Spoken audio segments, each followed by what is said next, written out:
Okay, so today I have a very, very special treat for you guys.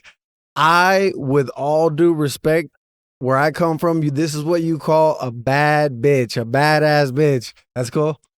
Yeah, like, cause man, I love Jess's story ever since I heard her story. I love it. Everything she's been through. She's got crazy childhood trauma.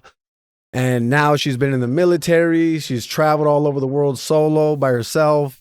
And now she actually helps other people heal their trauma because she's went so deep in healing her trauma. And anything I'm missing, I know there's a lot I'm missing, but that's just like the little bit of it. Tell us a little bit about yourself. Where are you from? Yeah. So I grew up in Utah.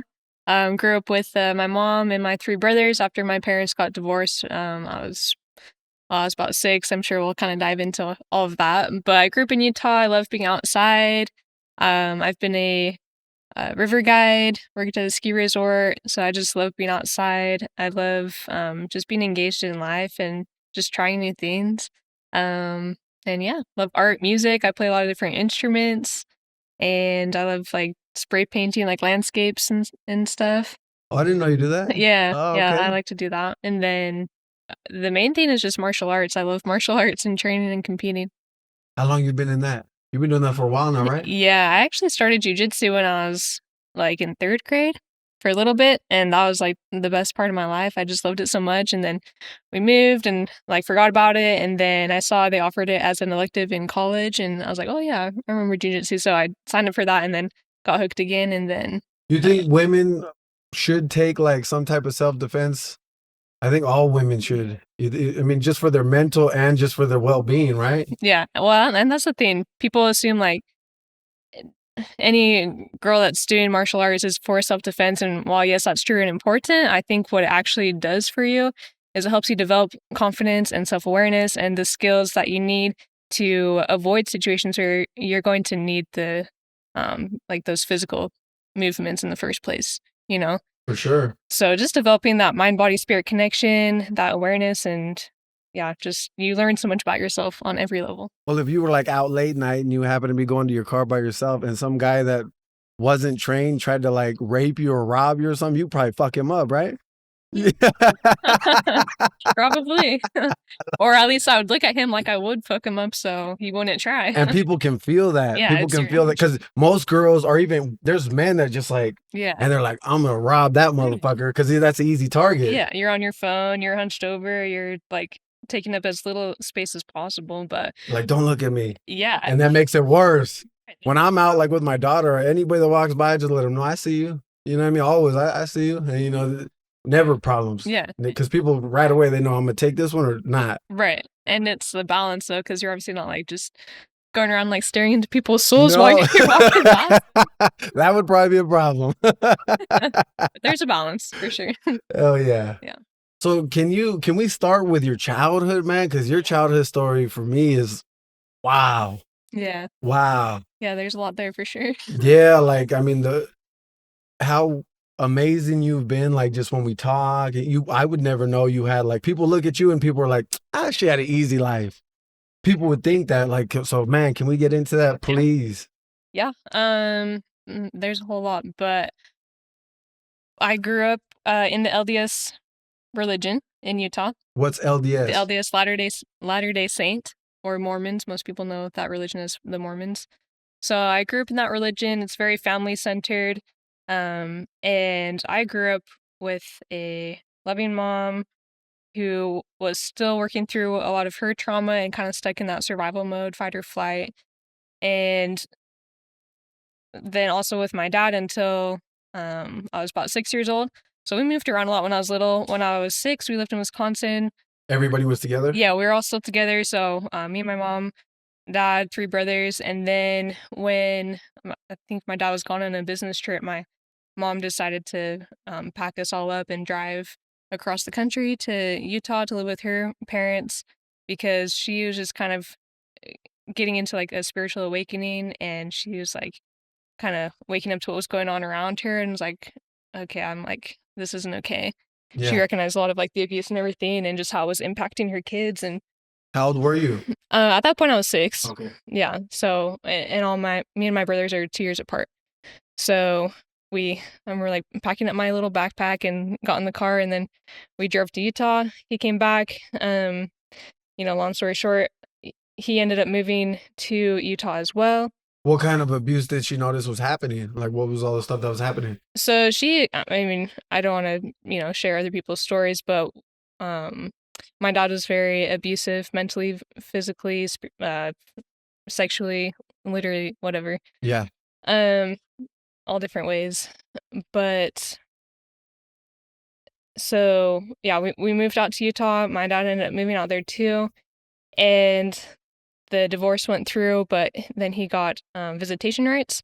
So my brothers and I had to go between my mom's house and my dad's house for off and on um, for a while. And when I was 9 years old, then that was the last time I saw my dad, because I went on a sailboat trip with him and two of my brothers, and got molested the last night. And it all kind of came together at that point. Like that was the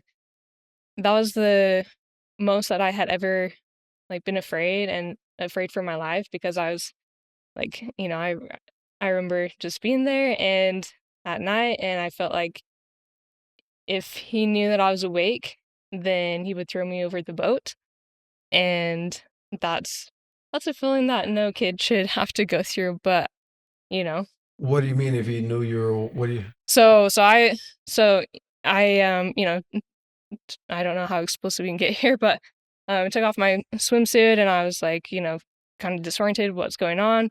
And it was him, Yeah, you, and your yeah, two brothers on the boat. yeah. So Okay. my brothers were in a separate bed down below, and so yeah, I just like kind of woke up to what was going on, but I felt like if he like saw my eyes, like he'd be like, oh, like she's awake, so like throw her over the Oh boat. You know what I'm wow. Okay. saying? Yeah. Yeah. Yeah. So I didn't want him to know like I knew what was going on.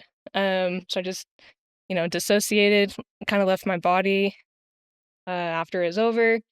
I just remember being extremely confused. I felt like my mind and body was like screaming from confusion, and I'd I'd experienced that before. I'd been molested for, you know, 9 years up until that point, off and on. But that point was just a little bit different because I was afraid for my life, just out there on the boat. What I felt like was all alone. But um, it's interesting, like looking back on that. I've had a strong relationship with God my whole life, and I feel God most strongly in water, or by water. And just recently, like this past year, I was kind of reflecting on that experience, and I realized that the darkest, most scariest moment of my life, I was surrounded by water. Yeah. And so just like seeing God like holding me in that experience, in a sense, even Yeah. though he allowed that to happen. He's not. I believe that he's not here to like control us. Like we all have our agency.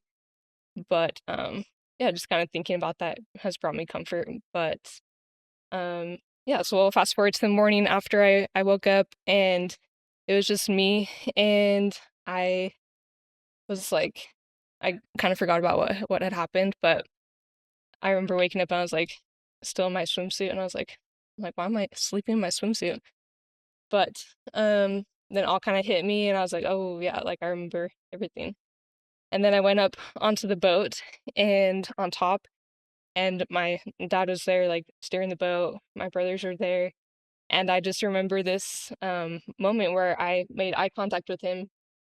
And inside, it was like my heart kind of, I feel like it turned into like a rock almost. It was like, In that moment. yeah, just like in that moment when I made eye contact with him, that happened. But also the words, "You're not my dad," came into my mind. Yeah. And I was like, that was it. I was done. And so then when I went back to my mom's, like I ended up telling her, like, hey, can I talk to you? Like, this is what happened. And um thank God, like when I told her, she was able to be receptive and was like, thank you for telling me. And she ended up, making some calls, and that was the last time that I had to see him.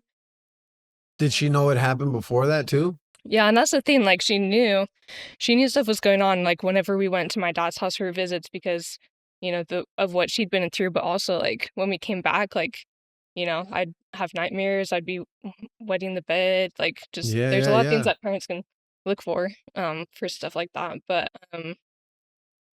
yeah, so she let's see where we're at. So she made some calls. That was the last time that I saw him. Um oh, there's something I was gonna say. Do you remember when it started?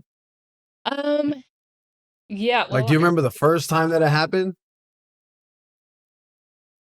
I or mean, how old you were, more or I less? was like there was sexual stuff going on from the time I was born. Oh wow. So like that's what my brain developed around. Yeah, yeah, yeah. So, you can imagine like how confusing that was, like, you know, Yeah. like growing up and then being like, oh, like, so this isn't normal, like going to friends' houses, which like rarely happened, but when I would go, like it just felt so different. And like I'd see people's family photos on the wall and I'd just like look at them and be like, huh.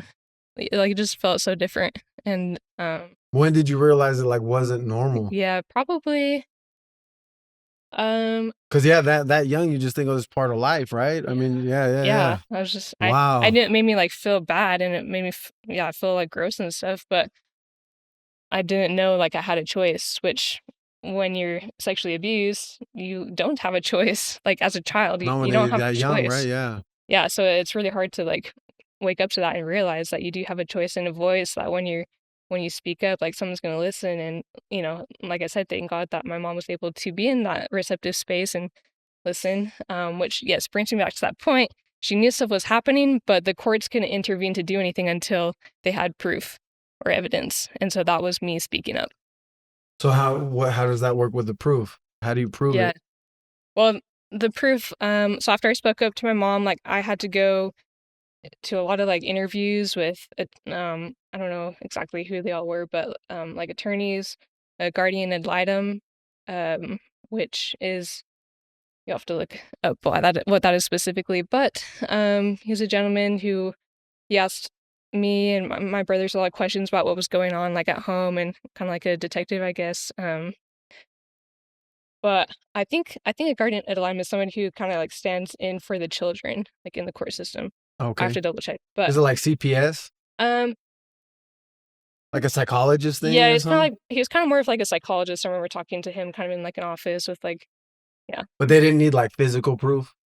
yeah. Well, I did go and get like a physical test or examination. Like my mom was there, and like these two ladies just, yeah, did a little like physical examination. And um, yeah, again, I don't know how supposed we can get, so I won't. You can do whatever you're. I just want you to Okay, be I just want. I okay, go. I want whatever for me, you, but I want you to be okay, comfortable. Like, okay, yeah. I mean, I know this is something that most people don't talk about, so that's why I'm here to like talk about this stuff. yeah. I mean, the more the better, because a Yeah. lot of people don't feel comfortable talking Right. about that, and that's why I love your story because it's so powerful. And you know how much I'm against all that. I Yeah. have a daughter, Yeah. so it's like you give people that comfort to talk about it with you sharing your story. That's why I love it. So yeah, whatever you're comfortable with. Okay. Okay. Yeah. Cool.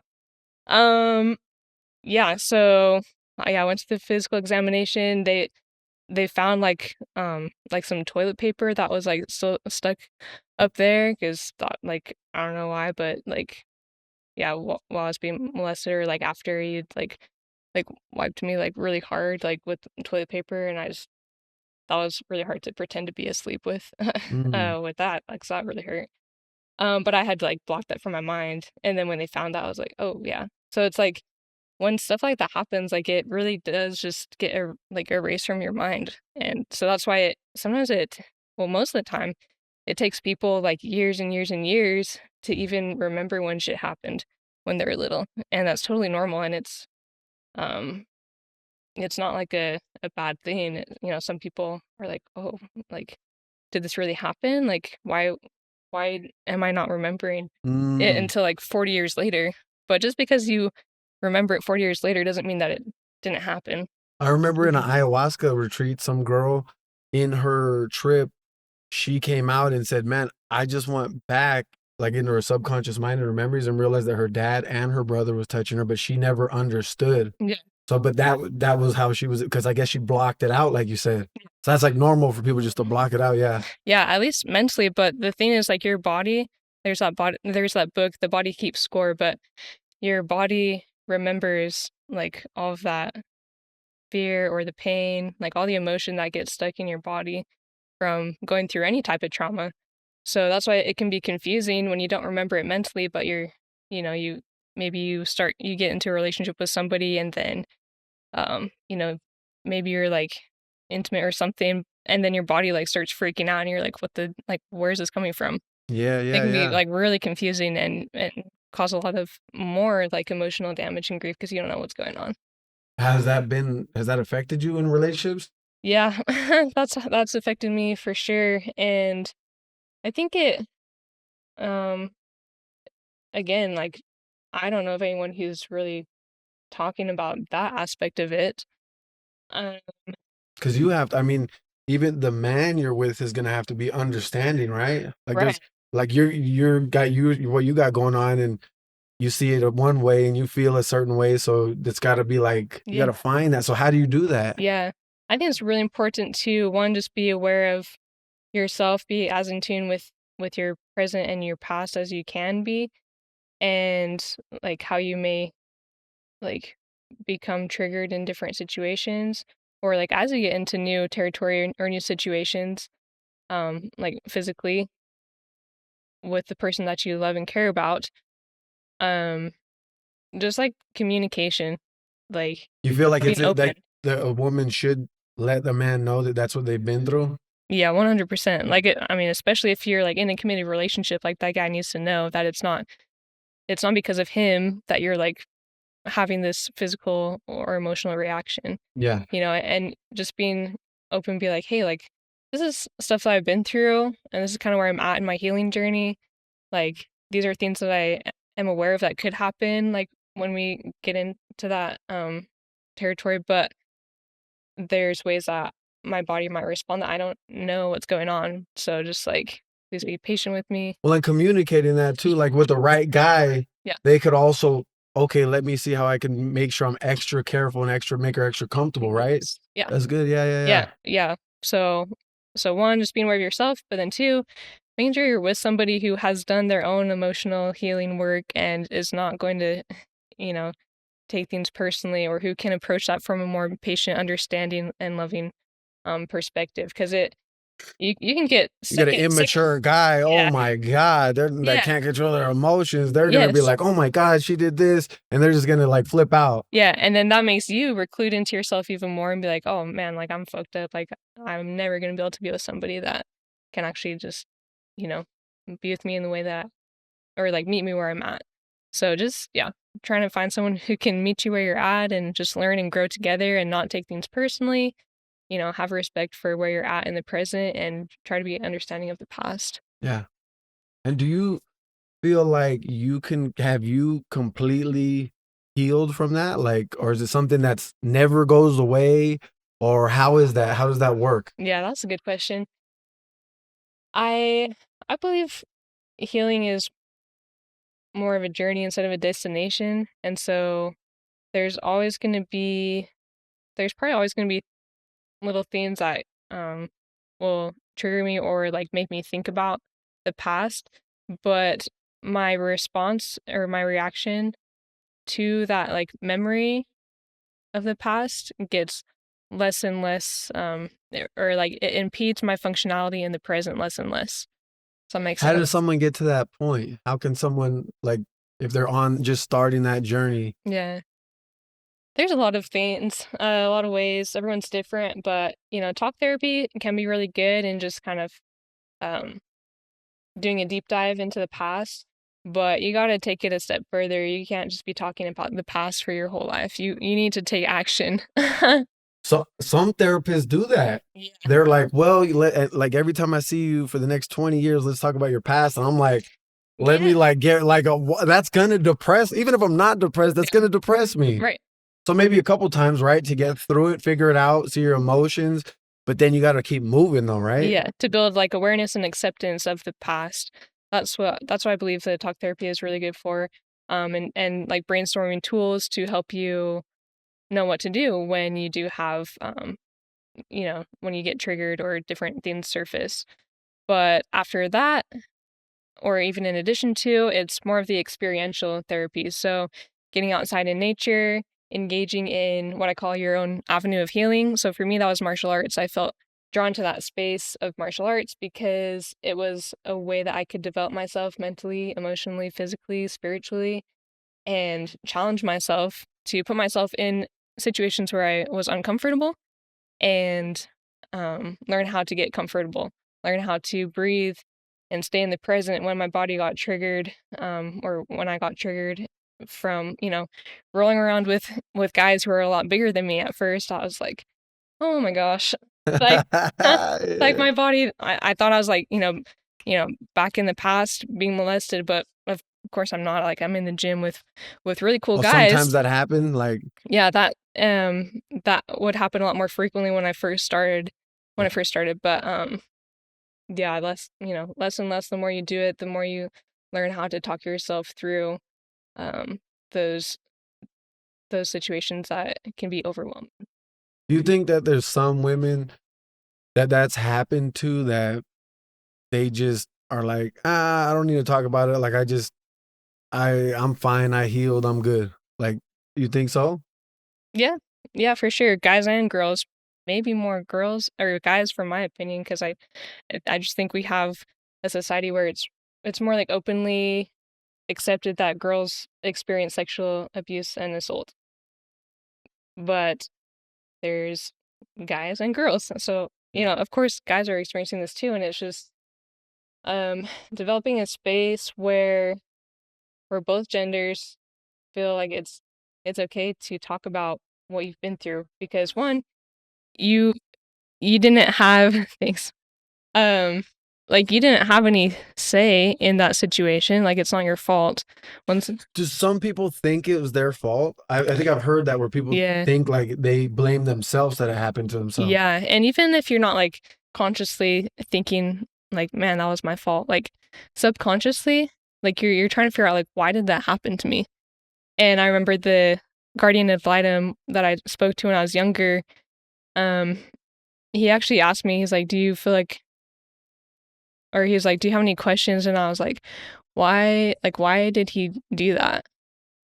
And he launched into talking about how a lot of people or kids can feel like it's their fault for, other people touching them inappropriately.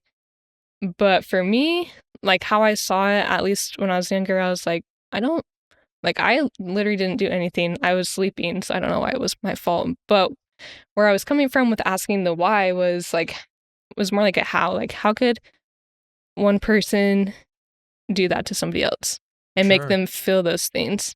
But what I've come to realize is that no explanation can make up for the amount of pain that you've experienced. So it doesn't matter why. Like, what matters is how you take that experience and how you allow it to work for you in your life moving forward. That's good. Because a lot of times, I mean, even all situations, people get caught up like, why did this have to happen? Why that? Then it's like, whether, it happened for this reason or not, they're sick or whatever that problem is, like, whatever the reason is, like, what are we going to do about it? How are we going to get past it? Right. Yeah. It's just, even if you understand, why they did it, it's not going to serve you. Right. Yeah. It doesn't like wipe away the experience, or it doesn't make you instantly forgive them. And do you feel like to heal from something like that, you have to forgive the person? Is that part of, do you have to forgive it? Do you have to forgive the situation? What happened? Do you have to forgive yourself? Yeah, that's a good question. Got all good questions, baby. It's true, this guy. I think forgiveness is a huge part of the process. I do think it is imperative for you to experience peace, because we've heard how forgiveness isn't for the other person, it's for yourself. So you're going to be holding on to that confusion or the pain or the fear or grief or whatever it is from the past until you learn how to let go of that and how to move that emotion through your body and let go and create a space for new emotions to exist. How can one forgive? Like, some people just are like, I'm never forgiving that motherfucker. Fuck that. Yeah. Like, what would you say to someone that says that? Well, they're probably not in a space to be able to forgive. Like, they're not at that point where they can see the value in it. Yeah. Or maybe their perception of forgiveness it's not aligned with with the ways that it can help them. But do you think that, for example, someone like that, it's just crucial. You have to get conscious to understand that that's just part of the process for you to have a good life, for you to get through it, for you to heal. You have to forgive them. I think it's really hard to not exist in a state of bitterness and resentment without forgiving Yeah. um, yourself or other people. And really, it all just does come back down to yourself. Whether you're forgiving someone else or yourself, it's all about your own peace. When I was in high school, I feel like I started my healing journey. I went back to the Salt Lake, which is where that last experience happened with my dad. Sorry to cut you off, Yeah. but so up until then, till you started your healing journey, like what sparked that in your mind where you're like, oh shit, I can heal this, or like, how did that? Yeah. I actually did approach life from that mindset of, oh, like I'm fine. Like that just happened to me. Like I had no control over it. So it's like, whatever. Like I'm What good. gave you that perspective? I don't know. Was I it that just, guy that you talked to? no, I think that was just kind of my innate like personality or outlook, I guess. I grew up with my mom and my three brothers, and I just felt like I've always had this mindset that it doesn't matter what happens to you, it just matters what you do about it. I think I heard that probably when I was like 9 or something. Like I kind of just was like, yeah, that resonates with me, you know? And also like my faith, I mentioned I've had a strong relationship with God my whole life. I was like 7 or 8, and I remember crying in bed, just like sorrow, like the kind that just shoots through your body. And I was like, God, is it ever going to be okay? And I just remember instant, like, 2 seconds later, just complete peace. But like my life kind of flashed before my eyes, like all the positive things that were gonna come. Yeah. And it gave me that feeling of hope. And I was like, okay. I was like, Well, a lot of people, like, I hear all the time, well, if there's a God, then why would he let that happen? Like, why would he let this happen and people suffer and da da da? And that's a trip that you felt like that. And then some people, I bet that they've believed in God as a kid, and then something like that happened, and they're like, there can't be a God if he allowed this to happen to me. yeah. Maybe because I did grow up in the LDS faith, where I learned a lot in, it's called primary, where I just was constantly taught about I have Heavenly Father, there's Jesus, there's a Holy Ghost. So it's like God was this separate entity and being, and he was separate from the man who was hurting me on earth. And so I just felt like I always had this source, this person that I could turn to when I literally had nobody else, and it was just me in bed. Wow. And so I always just saw him as a source of hope and like a way to keep going, and someone who was like a friend who was there for me. So you say that was like God was like your biggest part of helping you get through it? Yeah, I think so. And just like kind of helped give me perspective, because I think a lot of people conflate God with the person who actually harmed them. But if God put us here on this earth, like we all have a choice. Like God's not controlling. He's a loving God. Yeah, we all have free will. Yeah. And like, not everybody's guys' children. Yeah. Some motherfuckers are the devil, Right. you know? Yeah. So we're all just here trying to live our lives. And, if I'm holding on to that, the pain and the frustration or fear or any like emotion that lowers my vibrational frequency, like it's gonna be really hard to step into like my purpose and emulate God and be loving and Now, what about people that don't believe in God? Like, what do you say to someone like that? yeah, in relation to going through difficult things. Yeah, and like healing and like that type of situation happening. Well, at the end of the day, I think we're all just wanting to feel good and to feel happy and content and peaceful. And so whatever you got to do to help you experience that true sense of peace and stillness, regardless of if you go through God or not, like you got to find what does bring you that peace and joy. And that's different from numbing out or avoiding things or being indulging in addiction. Like it's actually looking at yourself in the mirror and facing your past Yeah. and just like deep diving and recognizing that you do have to go through that journey if you want to experience that true sense of peace. And that's good. Because a lot of people, that's all they do is they're like, they don't want to see the situation. They don't want to work through it. So they escape in drugs and alcohol and sex, you know what I mean? And just stuff to like just get their mind off it. Yeah. Yeah, that's good. Yeah. And going back to that story that I was sharing in high school, I had started dating somebody as my first like relationship, and like I recognized like stuff was coming up, like because the more emotionally vulnerable I was with somebody else, like you can't have a true like deep connecting relationship with somebody without like the other stuff surfacing.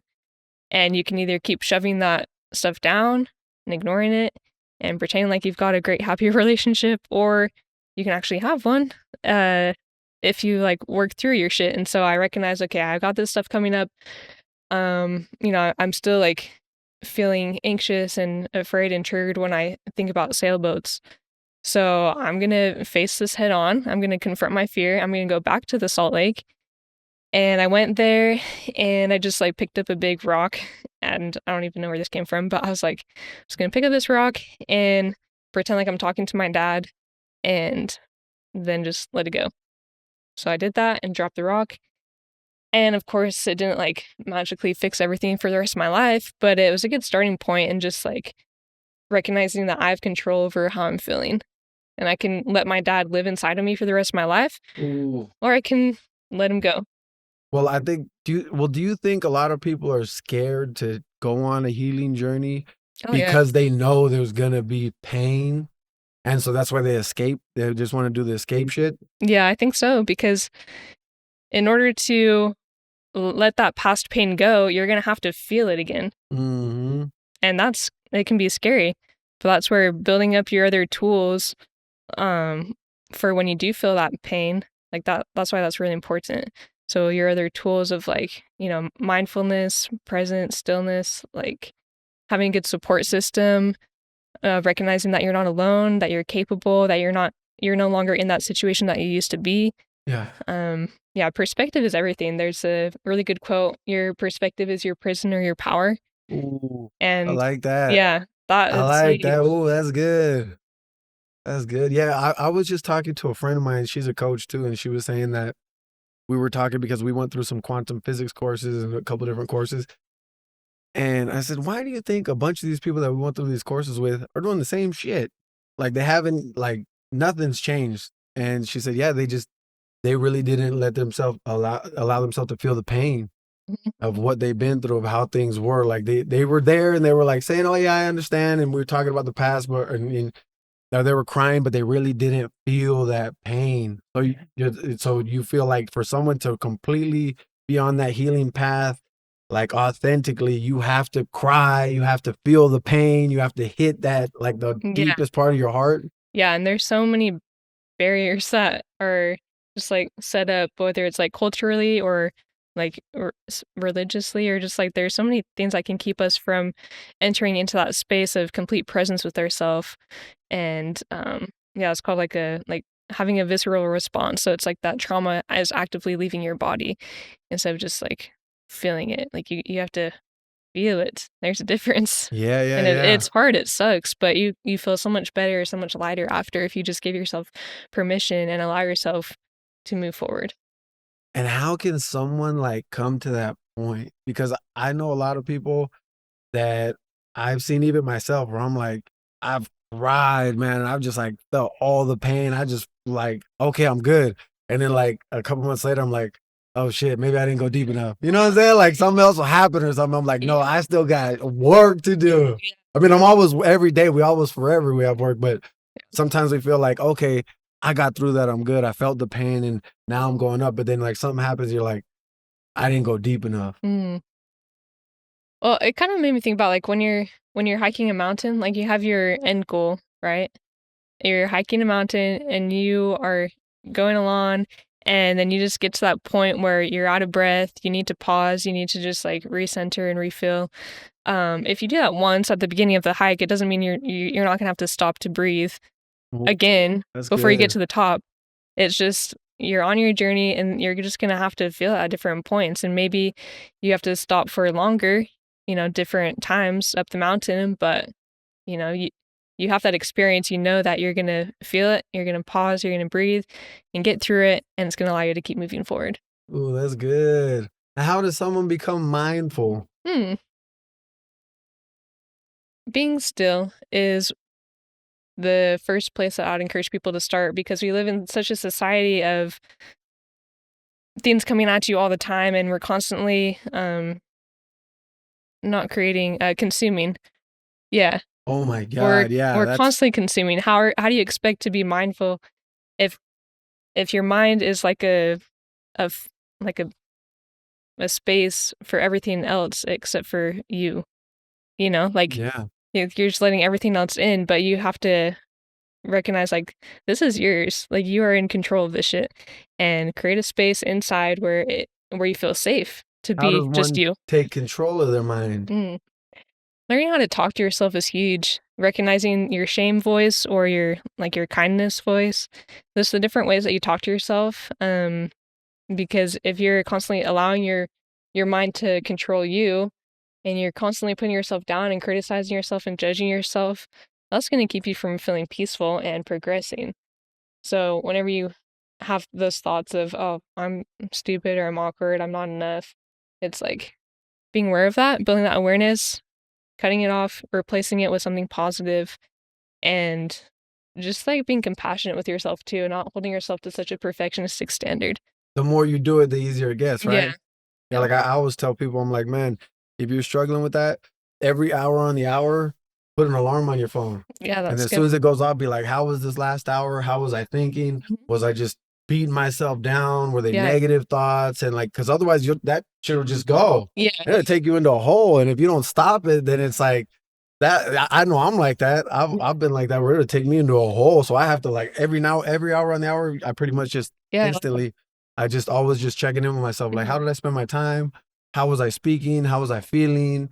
Did I give any control to anybody else? Was I nice? Was I kind? All that type of shit. Yeah, that's like a periodic check-in, and taking that into a physical level too.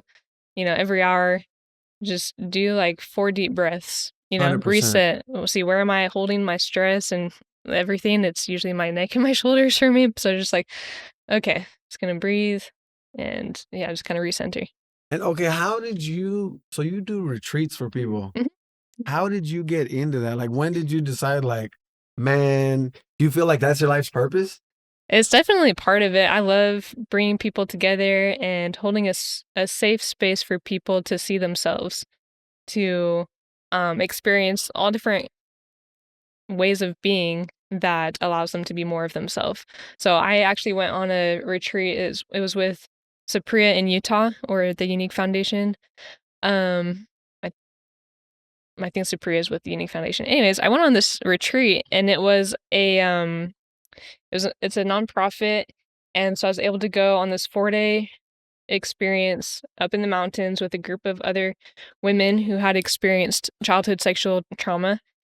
And we just went up there, and they're like 4 days packed with classes on like mindset and healing, mixed with activities like Muay Thai and yoga, like art classes, like just a really cool experience. And it just kind of opened my eyes. Like, there's so many people dealing with the same thing, but it's like, it's almost like we have to like go away and like hide away and like heal.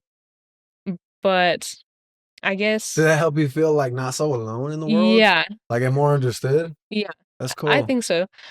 And so then after that, I was like, how can I bring this experience to more people? Because it just like I'd never heard of something like that before, and it just kind of seemed like secretive. And so I'm like, "Oh, I just want to create experiences and just put it out there." Well, do you feel, sorry to cut Yeah. you off, but do you feel like some women don't want to talk about that type of stuff because they're like, oh, people are gonna look at me different, or it's embarrassing, or just stuff like that? And also, do you feel like, before I forget, because I'll forget, like, so women that have been through that, sometimes I'm sure they'll share it with their partner, and their partner could be like some narcissist piece of shit motherfucker, and they'll take advantage of that and just start beating them and tell them that they're not worth anything, because that happens. I've heard of stuff like that. What do you say to a woman like that? Yeah. That's like, damn, I shouldn't be in this situation, but I've been with this guy 9 years and I'm like, don't know how to get out of this. What do I do? But they're thinking like, this is not right. Right. Yeah, there's so many people in that situation, girls and guys. So just like one is learning how to create that sense of safety inside of yourself. Because until you change what's going on inside of here, like you're just going to keep attracting the same people and experiences into your life. That's not to say Mm. it's your fault that other people are treating you like shit, but it's like you got to heal inside first because the outer world is just a reflection of what's going on inside of you. Mm. And a lot of people, they'll just jump into a relationship not to be alone. Mhm. You would recommend that they work on themselves for a while first? Yeah, 100%. Like it's way better to exist and maintain your sense of peace than to be with this person that makes you feel like shit. Like what's the point of being with someone who makes you feel alone? And that's when I talk to women that similar things like that, I'm like, they're like, well, I'm dating and I'm dating, And I'm like, why don't you just work on yourself for a while? Because like you have work to do. We all got work to do, but it's like you're gonna attract just garbage men into your life because you're still healing, you're still working on yourself. And if you attract some dude in your life that's all fucked up, he's gonna make you worse. Right. So Yeah. you feel like that? Yeah. I'd say date yourself first. How can someone date theirself? Mm. Yeah. Spend time with yourself. Like, Go out to dinner by yeah, yourself. literally go to a movie by yourself. Go on a weekend trip by yourself. After doing things like that for a while, I took it to the extreme. I traveled to France by myself Oh, for a few cool. weeks and it's just like complete freedom and you just learn so much about yourself and who you really are so that you can actually bring all of yourself into that next relationship. Ooh, that is good. I love that. Yeah. I know. What do you do in the retreats? What's everything you do? And I'm gonna be at her next retreat. Yes. Yeah. Yeah, I'm really excited. We're gonna be doing a co-ed one, so it's gonna be cool. Oh yeah. But so after going on that retreat with Supriya, I just thought about what are all the experiences and things that have helped me in my healing journey. And so I recognized it all kind of revolves around mindfulness and movement and nature and community. What So role does nature play? nature is one of the most powerful tools. One, it's divine. It connects you to a source bigger than yourself because how do we explain nature? Like I don't know how Man, it's there's there. no words. Yeah, No in words. no Yeah. words. So it puts you in that state of awe and wonder, and yeah, you experience that sense of connection. And like when I was little, I would just go outside and literally just make up songs and sing to myself about like trees and I don't even know what, but like I What's just the trip that there's life in the trees? yeah, It's like I don't think a lot of people understand that. Like there's everything has life, and then how the fuck did that tree come from a seed and just know to go into a tree? yeah. Like I trip on stuff like Mm, that. I like that word knowing. It's like yeah, being in nature fills you with the sense of knowing and I think it brings you closer to who you truly are.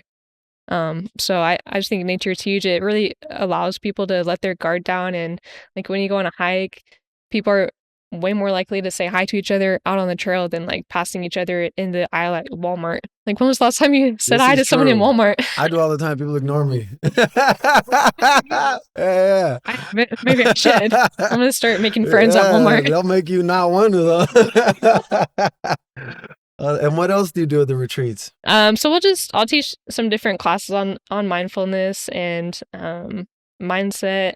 And then I really love allowing other people the opportunity to teach the group. Yeah. So everyone has their thing, whether it's making music or cooking or whatever, but A lot of people think they don't have anything to teach, but everybody does though. literally everybody has something that they love. Everybody. I mean, even the dumbest fucking people I've come across, I'm like, I can.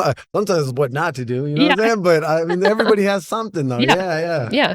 So just giving people that opportunity to be seen and be heard in doing what they love and being who they really are. I think that's important in the healing process. And you create I'm sure you create like a whole ambience, like where people can just feel like I can just be vulnerable, I can just be myself, because people don't know how to be themselves. Mm-hmm.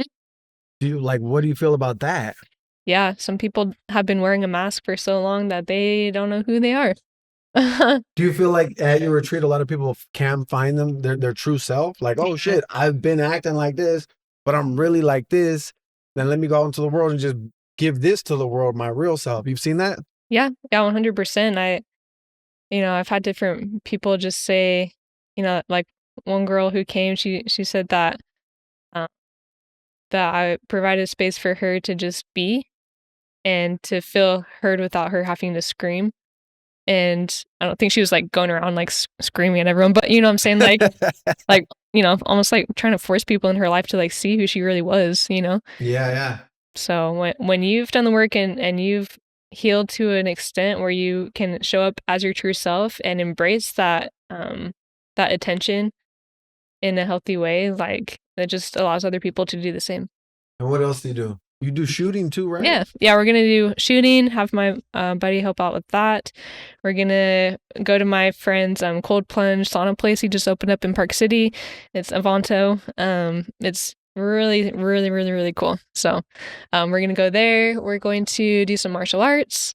Go on a hike. What do you show them, like the basics? Yeah, just basics. Because, I mean, I could do a whole retreat just on martial arts, but I like to give people, a little bit of like different parts of life and see what resonates with them and what tools they can take back with them into their daily life to continue Mm, that healing process. that's an important one too. I love that. Hmm. Wow. Yeah, and we're gonna have Jerry come and speak, share some of his story, and yeah, I'm really excited for that because you're a very powerful human being. I appreciate you. Yeah. I do, man. Now, what would you, if you could go back and talk to yourself on that day of the boat, what would you tell yourself? Wow. I love that you just asked that because I actually did a Reiki session with this lady and I did just that. Like, Oh, wow. yeah, Oh, I wow. I went back and She's got good um questions. yeah, she does.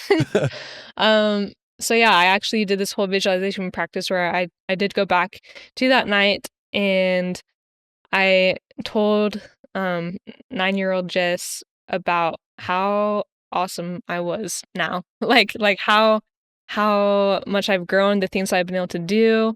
I'm a national Muay Thai champion. I'm a soldier in the military. Um I am pretty badass.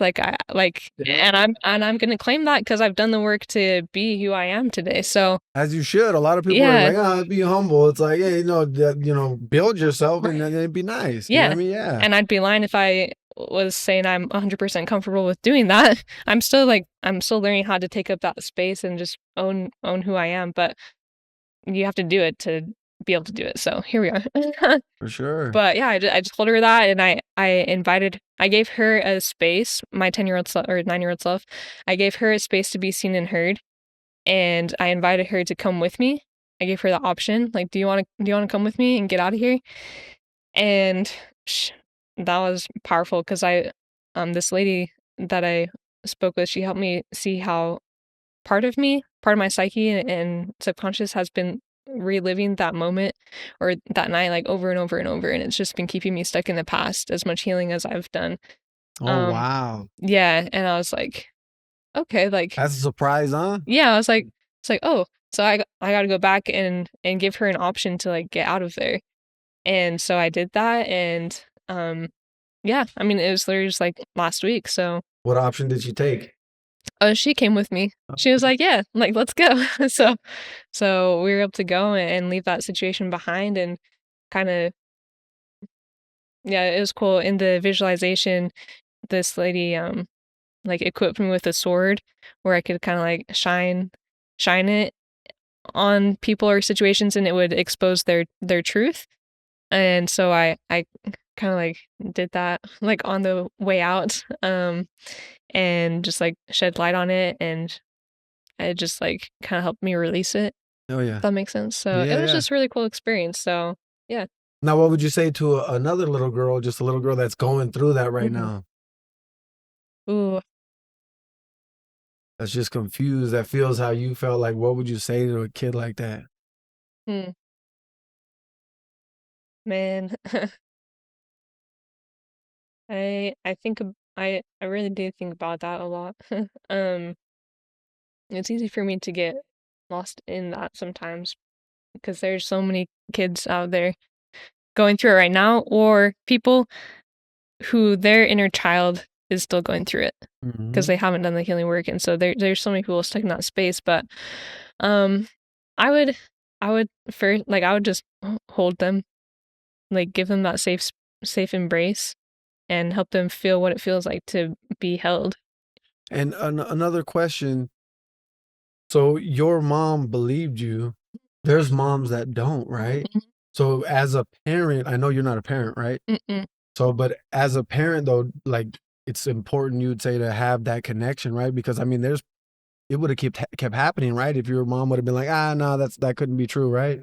Yeah, I don't even know what would have happened. That's not But yeah. that's a common one though, right? Yeah, Yeah. that does happen, and so, maybe you're So you'd say for stuck in that. mothers to be like mothers and fathers, but to Y be have that trust with build that trust with with their kids. Yeah. So they're comfortable telling them too, right? Right, yeah, build that trust, have that open communication, um, tell your kids, like, you are a safe space, and don't just tell them, like, you gotta show them. You do a really good job of showing your daughter, like, who you really are. Thank you. I'm sure she feels, like she could come to you with anything. And I know your daughter doesn't speak, right Yeah. now, so but, yeah, I'm sure she could still come to you And with would you anything. say like, because if my daughter could speak, I try to communicate, but it's Mhm. kind of hard on certain things. But I would like to tell her like, hey, you know, if someone touches you here or here, like Yeah, that's a no. right. Like no one does that. You know what I Yes. mean? Like even my little niece, she was like, when we go to Mexico, they hang out, and she's like, hey, take us to the bathroom, and I tell her, hey, no men should ever be in the bathroom with you guys. I'll Mhm. stand outside the door. She's like, no, come inside. I'm like, no. No men should ever be in the bathroom with you guys. And I can't tell my daughter that, but I try to. Mhm. So yeah. Yeah, that's really good. Have those difficult conversations, even if you don't know exactly what to say, like, just try. Yeah. Like, and if someone does touch you there, you're Mhm. uncomfortable, you come tell me. Right. Yeah, of Or, course. have your kid, or it doesn't have to be your kid, whatever kids you're interacting with, but, like, maybe your teacher or something, you can still have this conversation with them, but have them, like, on their fingers, like, come up with 5 different people you can trust and come to if somebody touches you or looks at you or interacts with you in a way that makes you feel, not safe. That's good. Yeah, so 5 different people. Sometimes one of them might not be available, so they gotta have more than one option.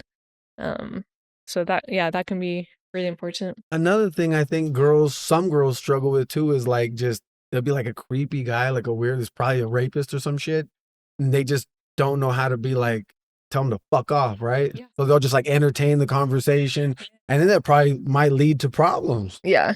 Yeah, because I think girls especially are so conditioned by society to, don't create waves, don't be the center of attention, like don't push back, don't speak up, like, we're just like put into this box like from the time we're little. And so yeah, it's really important to encourage little girls and guys to use their voice and to speak up. And if somebody is silencing you somehow or not allowing you to speak up, like that's somebody you don't need in your life. That Like, happens with uncles. Oh, I hear all kinds of stuff. Now, and somebody that's in the middle of that pain right now, that's an adult, that's just like, I don't know what to do. mhm. I just feel the pain all the time. I just think about it all the time. Like, what would be their first step, would you say, to like just start on a healing journey? Yeah. Well, like I mentioned before, your external environment is a reflection of your internal. So if you're feeling like shit all the time, you're stuck in that pain, like do a little audit of your circumstances, the people that you have in your life, like what's making you constantly live in this state of being. Sometimes you do need a retreat. You need to go change your environment so that you can um access your inner environment a little bit better, because you gotta like remove the stimulation, remove the chaos outside, and just kind of reteach your nervous system like what does it feel like to be safe. Sure. Yeah, kind of create stillness. And now, do you feel like, what's your purpose of life? What's the purpose of life? What's the purpose of life? Yeah. Man, that's one we've all been trying to answer. What's that? What have you formulated? My formulation. um I think I think it really revolves around love, and I know that sounds like simple, and love is simple. Love is fucking power. Yeah. Hell yeah. Yeah, I'd say love, and there's all different definitions of love and ways to experience and show love, but, like, how many people do you talk to on a regular basis that don't even know how they feel loved? Like, I've Mm. been in relationships where I'm like, "Okay, help me understand what I can do to help you feel loved," and they're like, "I don't." Have you read the book, The Five Languages of Love? Like, yeah, the 5 love languages. Oh, yeah. Yeah. However it's called, yeah. Yeah. Yeah. Yeah, I've read that, and, yeah, sometimes people, yeah, don't even know that, so that's a great place to start, you know? What are they? Physical touch, Well, yeah, words of because affirmation. before I read that, I was like, well, if I'm with somebody and, I make them feel protected and take care of them and I'm nice and this, that, they should fucking love me. You know what I mean? They should feel loved. You know what I mean? Like, that's how, but then I read that book and I was like, oh shit, like, damn, what actually makes me feel loved? I Yeah. never asked myself that. Right. I just thought that, like, she's a woman, she should know. Yeah. And like, I'm a man, I guess I should protect her and like make her fucking happy. It should be cool. You know what I mean? Like, yeah. But no, it's like way more complicated. It's simple, but it's just like, you just have to think about it. Then you have to like, oh, this is what I need. What do you need? Right. Can we do it or no? Yeah, and to understand that the way that you express love and feel love, they're often different. Oh my! It doesn't have to be the same. Yeah, and you think, know? oh, that makes me feel love. Must make them feel love. Right. But no. It'd be different. Yeah. Now, okay, so for example, like your dad, do you believe in karma? I think so. Yeah. I mean, whatever we put out, like, we get back to us in some way or another. Yeah. And, I kind of feel like taking it this way, but there's a line in one of the hymns I grew up listening to in the LDS church. It's who am I to judge another when I walk imperfectly? And that line really stood out to me when I was younger, and maybe that's why I don't know, like, I've been angry at my dad before. I've been really angry, but that's a whole nother thing. Like, it took me like probably like 22 years to actually let myself feel angry. I didn't know what that felt like because I was afraid of it. And what made you let go and be able to do it? Building that safety inside of myself, reteaching myself, like, if you do want to feel angry and express that anger, like, I've got you now. Like, I know how to be there for you. And, of course, martial arts was really helpful. And I hesitate to say that because some people are like, well, you just must be really angry. Like, that's why you do martial arts. I'm like, no, I don't have anger issues, but like, it's been a helpful tool. It's helped me learn how to feel my emotion and let it out in a healthy way. And that doesn't have to be like on other people, but like, yeah, I've done martial arts since I was little, and like everybody I know that's like the baddest motherfuckers are usually the nicest people. Yeah. They don't feel like they have to be an asshole. They're just nice. Oh shit. I had to get my dog. What were we talking about? Yeah, martial arts. Anger. Yeah. But yeah, you asked me a question about my dad. Yeah. So do you feel like karma. First off, do you feel like karma is real? And second, do you feel like how I've always thought of that, like I always just think like for it to even be a thought in someone's mind, just even a thought to touch a kid is a sickness or something's fucked up. But I think it's like a sickness or like like something, a disease, or I don't know how to explain it, but it's just not like something's wrong. And then like just a thought. And then for someone to act on that, I feel like, okay, this is like a person of like the devil, someone that's sick. Something's like, I feel like there's no cure for it. You see what I mean? Like, yeah, how do you feel about that? I think there's that saying that hurt people hurt people. It's just, people have come into this existence in some way or another, and they haven't looked at themselves yet. They haven't addressed the fear and the pain that they're holding on to. They haven't learned how to turn their demons into their friends. And so they're taking that out on other people in an attempt to make themselves feel better. Mm-hmm. And so 100%. that's why everyone's healing is so important, because you can take what other people do to you, and you can perpetuate that onto other people to try to alleviate that pain, or you can like address it and not own it. People own their pain and their trauma. Because I feel like that too. And I always tell people, like, I deal with a lot of hate and shit on my social media or, whatever. Yeah. Then I always tell people, like, oh, that's just someone that's hurt. You know what I mean? Like, or if someone's an asshole, I'm like, oh, he's just hurt. It's all good. Like, I feel bad. Like, hopefully he figures it out. Cause, or hey, bro, if you need help, like, hit me up. Yeah. Like, you know what I mean? Like, that's not a good way to live. But I just feel, but I always feel like, but it's a little different when it comes to kids, though. Like, I just feel like it's just more fucked up. You know what I'm saying? Like, to me. Does that make sense? Yeah, it's a whole you nother like, level. how fucking hurt can you be? And like, where did that thought come from? Like, I know some people, it's probably because something happened to them when they were, maybe a lot of people say it happened to them when they were kids. So they feel like, oh, well, that's just how I should be doing things. Yeah, some people don't. I mean, but do you feel like people can stop being like that? Do you feel like people can not, like, they were a fucking child molester and then they just. Honestly, I don't know. Do you feel like they should be forgiven by God? Well, the word should is interesting. Or do you think God does forgive these people? You think he can? Do you think it happens?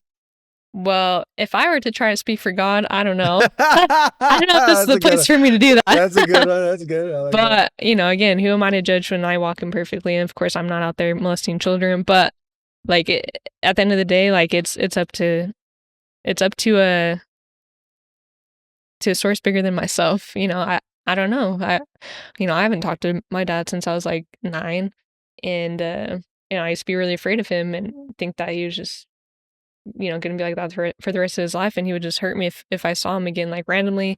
If I saw him like at a store or something, or if he came into my school, like I would think about that and be like, what am I gonna do? Like I would just be so afraid. So you forgave him like from long distance? Yeah. So I chose to let that go from far away, and so now I don't know what he's doing. I hope he's not perpetuating that. He did go to prison for, I think it was just like 2 years or something, and he got out. But that's crazy. Yeah, so the legal system definitely has a lot of work to do there. But I don't know if there's programs that can really help and change people's actions like at a core level, or if that's something that only God can do, or I don't know. But I do agree, like, hurting other children in that way is just, it's next level, and there's no excuse. Yeah. So, doing that inner work, like helping people understand why they're doing what they're doing too, can be really impactful, I think. I love it. Yeah. I love it. Yeah. Cause what you did was like, I mean, obviously other people have done it, but you just like turned pain. Like, I'm sure that's the worst thing to experience, I'm sure, in life, besides like your kid dying or something. You know what I mean? Like, that's got to be one of the hardest things to pass. And you just turned it into power, man. I love it. I love it. So I got to pick up my daughter. Yeah. Where can people find you, please? And we got to do a part 2 since we got to cut time a little short. Yeah, definitely. So you can find me on Instagram. It's Jess Berry Official. LinkedIn, Jess Berry. I've got a website, Igniting Victory Retreats. That's my retreat website. And yeah, you can reach out there for coaching inquiries, or if you have a message or anything. Oh, I love it. Thank you, Jess. Thank you. Yeah, thank you, Jerry.